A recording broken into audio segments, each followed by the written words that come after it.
宝可梦朱子的故事设定挺有趣的，这里简单整理下故事流程和主要剧情。仅限紫、朱还不一定玩，因此没有整合，有点流水账。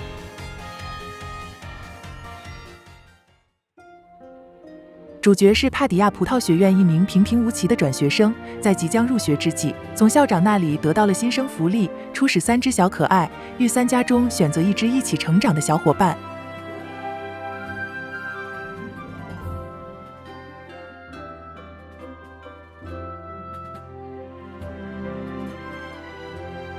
同时也结交了邻居学姐妮莫。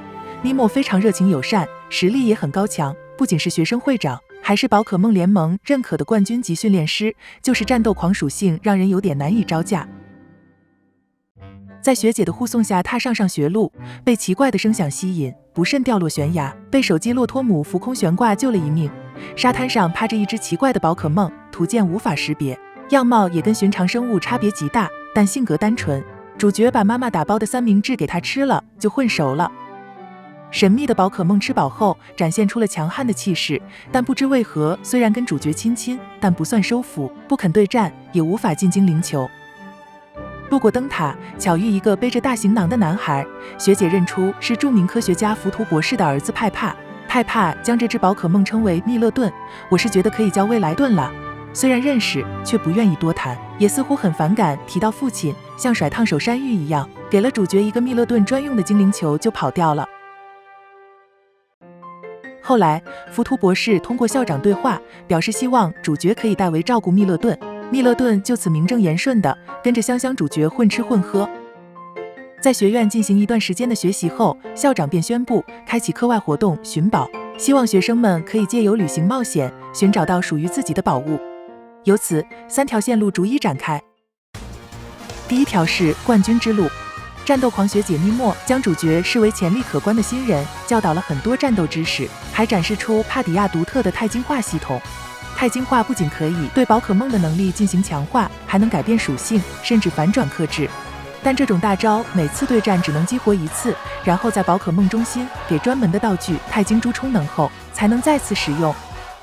如果主角在追寻对战和变强的道路，可以选择挑战各地镇守一方的道馆馆主，每位馆主都可以使用钛金化，最终集齐8枚道馆徽章后，便有资格挑战4天王。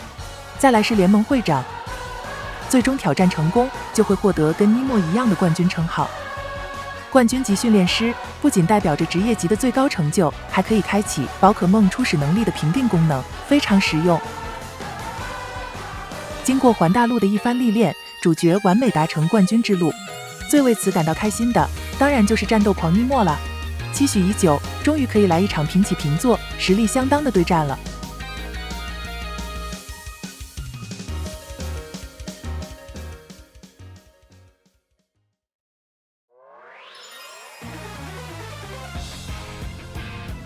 第2条是星辰之路。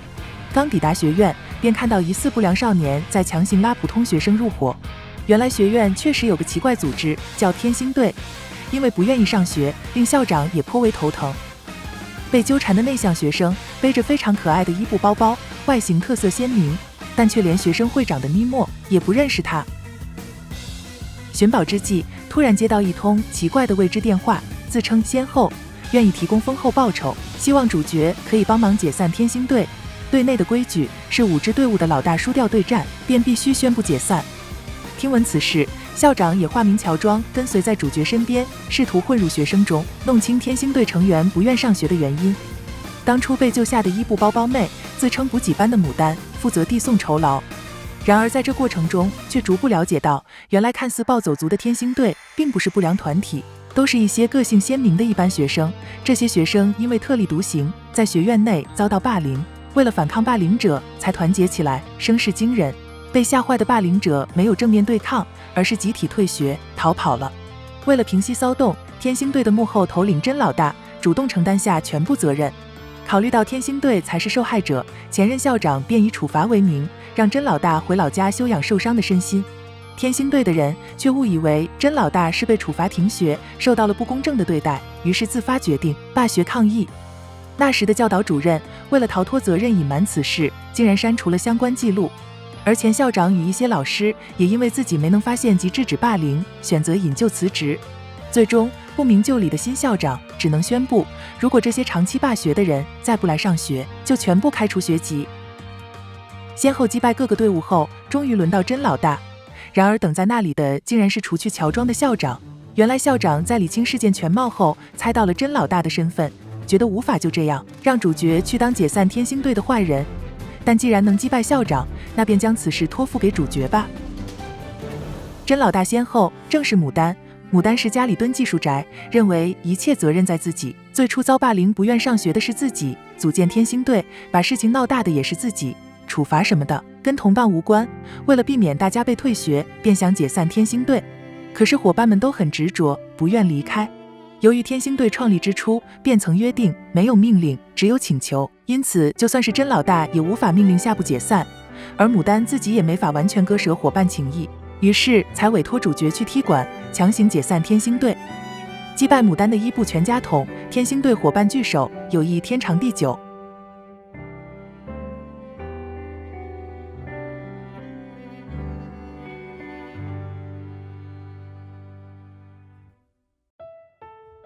但也不是完全没问题，牡丹给主角的奖励是从联盟系统里害出来的，这等技术能力行偷盗之事，联盟会长考虑一番，决定让牡丹将功补过，为联盟弥补技术短板。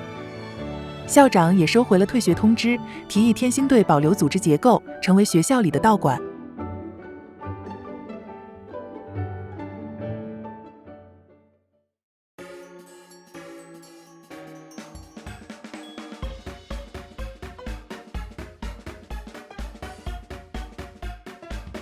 第3条是传说之路。浮屠博士的儿子派帕想寻找传说中能够强身健体的特殊食材秘传调味料，一共有5种，每种都有堡主守护。在秘传调味料的滋养下，堡主实力超强，体型也远大于一般同类，非常危险。而且5大天王实际有6个。派帕执着于此，是因为从小一起长大的宝可梦敖教父为保护他受了重伤，普通治疗完全不起作用，眼见越来越虚弱。在主角的帮助下，成功获得调味料，敖教父也顺利恢复了健康。主角也将自己的那份分给了密勒顿，在旅途中担当坐骑的密勒顿也更加有活力了。每吃一种调味料，滑翔、游泳、攀爬等能力也逐步开启。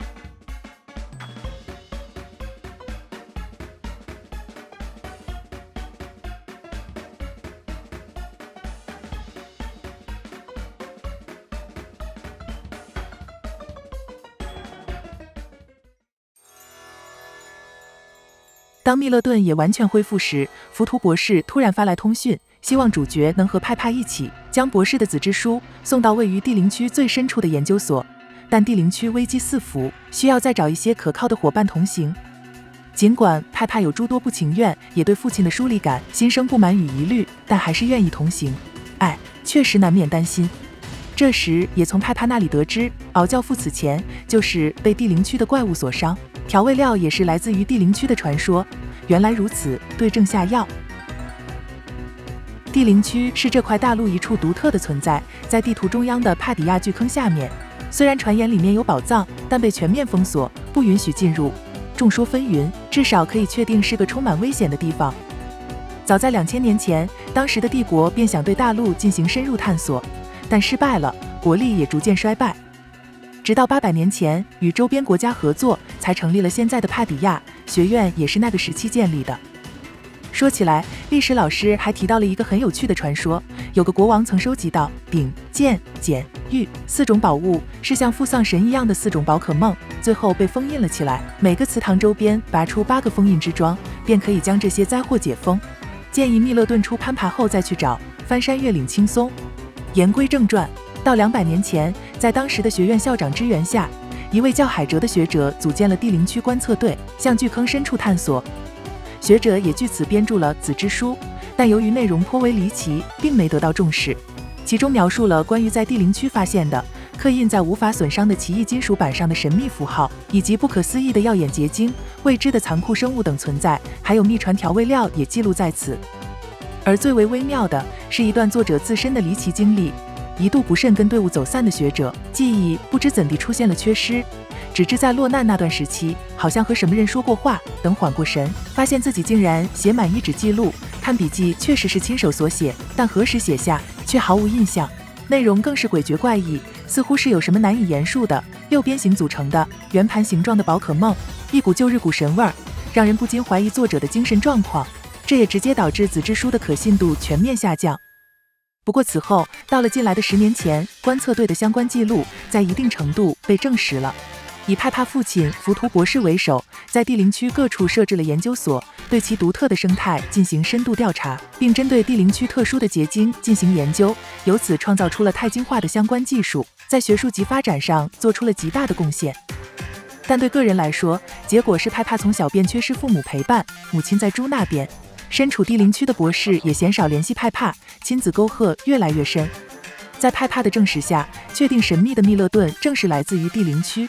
派帕幼年时，博士曾将密勒顿带出来，但引发骚动，又赶忙带回去了。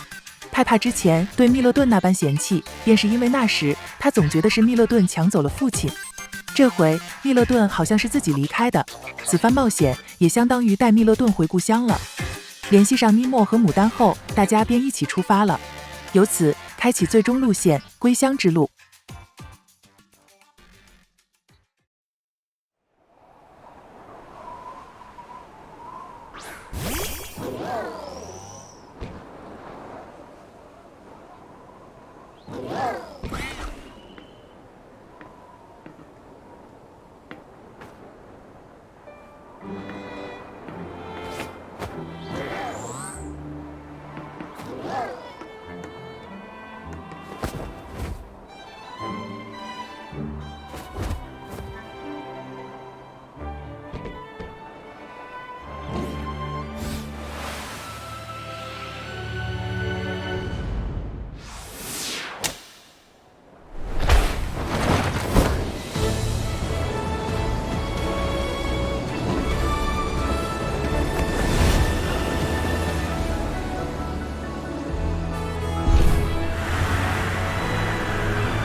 乘着密勒顿滑翔到巨坑下面，可见四处都飘荡着星星点点的光芒。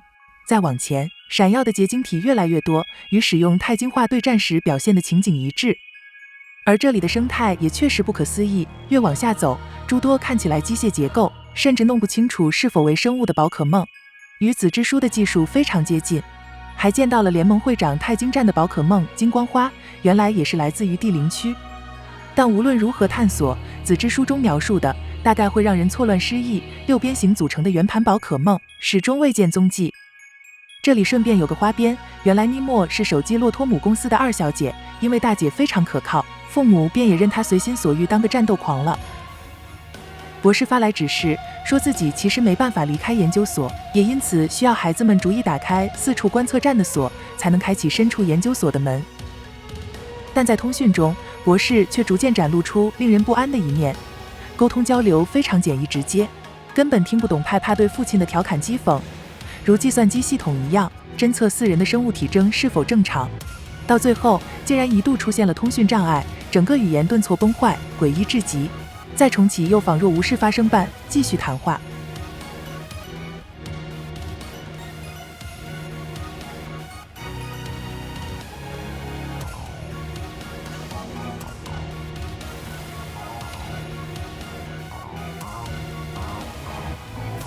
而自抵达地灵区，密勒顿就不知为何情绪不佳，不愿意出精灵球，完全没有回到故乡的喜悦。研究所建立在地灵区底部一块巨大的结晶里，在这里意外遭遇了另一只凶暴的密勒顿。本来以为或许是亲人重逢，结果自家孩子被吓到飞机耳。哎，呼噜呼噜瓢儿！伙伴们拦截住涌出的机械宝可梦，主角冲进研究所，终于得见博士。博士如机器人般起身，将先前进来的凶暴密勒顿收进球里，解释说自家密勒顿其实就是因为争地盘输给了这只，才逃出地灵区的，怪不得一直不敢出来。随后这个人坦言自己并不是博士本人，而是基于博士的知识与记忆，模拟运行的人工智能机器人。根据笔记，似乎是在研究过程中与同伴发生了争吵分歧，最终分道扬镳。想到何不创造一个同心同德的另一个自己，于是便有了 AI。博士本人早已在第4观测站的事故中不幸遇难。根据挺身保护密勒顿的说法，加上观测站的笔记反复强调凶暴很凶，那博士大约就是介入2只密勒顿的战斗了。菲吉尔要争点气啊！原来博士一直在利用钛晶的力量研究时光机，密勒顿与其他地灵区的机械宝可梦全是通过时光机传送精灵球捕捉到的未来种，统称贝缪宝可梦。至于未来究竟为什么都成机械化了，就不得而知了，可能只是未来风。而密勒顿的真相其实是现代一种骑乘宝可梦摩托西的未来形态。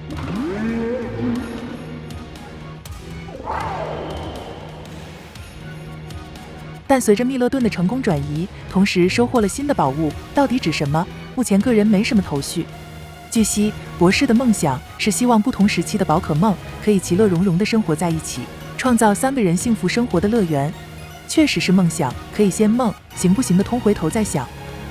另外，笔记还记录了钛晶石实际是6边形圆盘状宝可梦的能量结晶。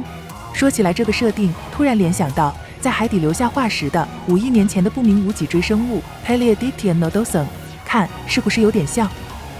博士据此发明了钛晶珠，从而获得了企业融资，得以重启泰勒计划，可能就是指制作时光机、打造乐园的夙愿。然而，比对密勒顿的情况就可见，未来未知的力量实在太过强大。自博士去世后，时光机还在持续输送未来宝可梦过来，越来越多。根据模拟推演，一旦未来宝可梦离开地灵区，必将毁灭现代的生态系统。AI 对此无能为力，博士赋予的基础行为是进行研究，没有终止的选项。而且与时光机同样， AI 的能源也来自巨大的钛晶石，本身就无法离开这个研究所。于是此前才急着找派帕，希望借力量拿到博士的子之书，关闭时光机。那是博士梦想的起点，也是钥匙。但这也伴随着危险，关闭时光机等于破坏研究，系统必然会防卫反击。不过由于之前被父亲视频中怪异的言行影响，心神不宁的派帕将博士的子之书托付给了主角，因此主角这个金牌打手就成了承接命运之人。将博士的子之书放入时光机， AI 立即强行转换成了防卫模式，使用未来强大的贝缪宝可梦保护时光机。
番激战，被防卫系统全面劫持的 AI， 像是被6边形圆盘的能量结晶侵蚀了，居然打不过就耍赖，直接封锁了孩子们全部精灵球，召唤出了那只凶暴密勒顿，孩子们陷入危机。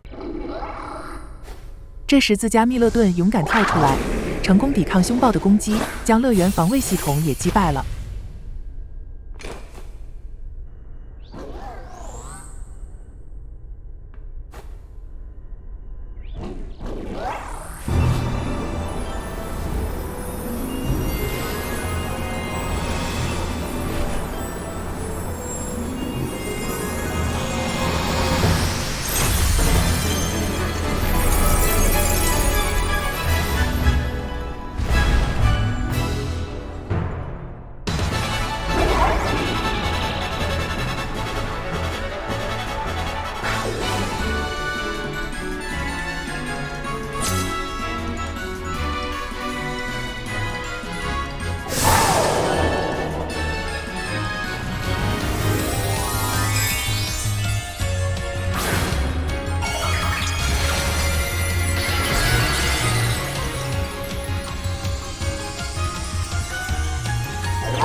身为时光机的一部分，为了关闭时光机，也为了博士的梦想 ，AI 决定将自己传送到未来，去看看未来世界。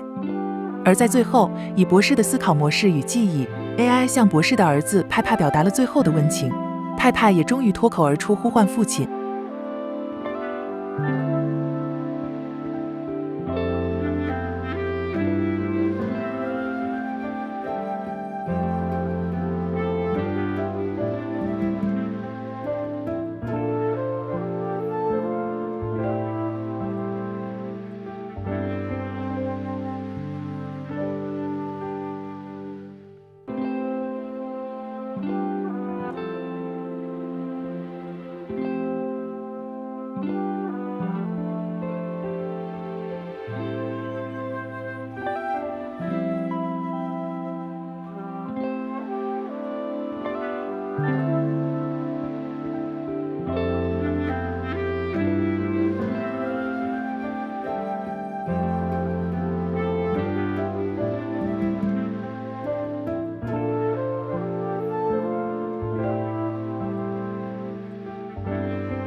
最后，得知事件的校长表彰了主角对帕迪亚生态的保护。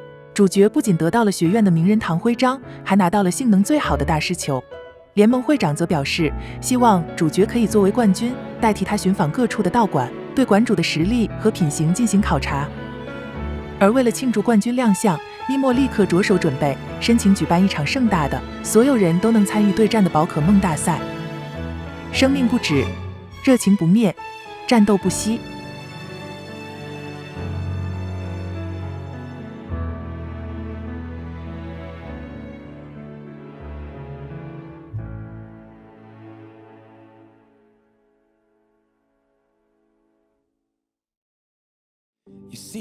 后记：宝可梦珠子到底好不好玩？争议还是挺多的。要说好玩，还是好玩的。但整个游戏却相当不完善、不完整，很难直接推荐。最为致命的缺陷是帧率和 bug。PCC 行为还好，城镇学校里的 NPC 作为摆设完全不合格，动一动走个路，卡顿感官极其恶劣，甚至隐约有点恐怖谷。数据结构也有待优化，每次打开放精灵球的盒子都要全部重新扫一遍卡一下。其次是场景贴图，比起细致到可称精美的主角服装，只能用粗略模糊来概括，相当不协调。另外，虽然增加了团体聚餐、做饭、吃饭加 bug， 但吃饭这个行为的处理也一言难尽。说到这个，先不说功能性服务场所都没室内场景的问题，有些饭店的菜单甚至连图片都没，纯文字。部分剧情对话也明显有降低 BGM 音量，怕不是原本打算追加语音，结果最后不了了之。也没法说瑕不掩瑜，不过总体来说，有爱还是能玩的。宝可梦还是非常可爱，坐骑功能其实也实现的可以，地图也很好，小地图不行。角色也塑造的不错，各具特色。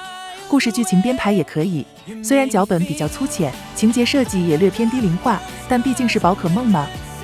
3条线同时展开，不仅丰富了可玩性，也制造了一点点自由感，只是这也意味着体量的增加。于是玩下来，能感觉到这是一个各种表现不均衡的、失控的，然后又极力想方设法捏合的游戏。想法超过了能力，以致没能成功呈上一个完整的作品。接下来子之书的未解之谜或许还会继续，加油吧！谢谢观看。